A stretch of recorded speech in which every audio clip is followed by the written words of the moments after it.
been a global row about steel output going back for many, many years. It's not clear whether President Trump's tariffs today are going to end that. So last year, nearly 1.9 billion tons of crude steel was produced worldwide.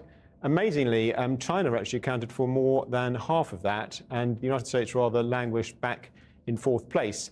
Now, just to show you where the UK came, you're going to have to give us a little bit of a minute, because there we are in 35th place. Now, to be fair, we would once have topped that chart, but you'd have to go back about 150 years to get there. Now, of all this, there's global overcapacity. It's estimated about 550 million tons, which many people blame on Chinese overproduction. And the United States, the UK, many countries say that this has undermined their industry and led to huge job losses. So does he have a point, Trump?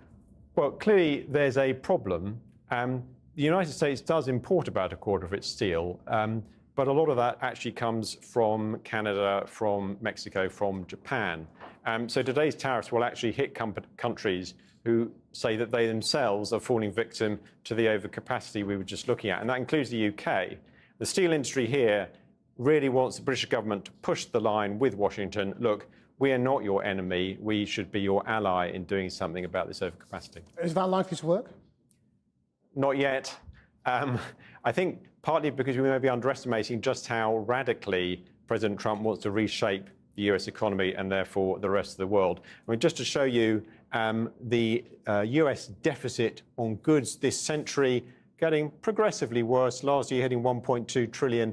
President Trump's plan to close this gap seems to be not make the USA more efficient and export more, but rather use tariffs to pull production back in to the USA.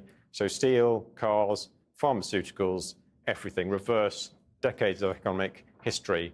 Where that leaves everybody else, including the UK, is less clear.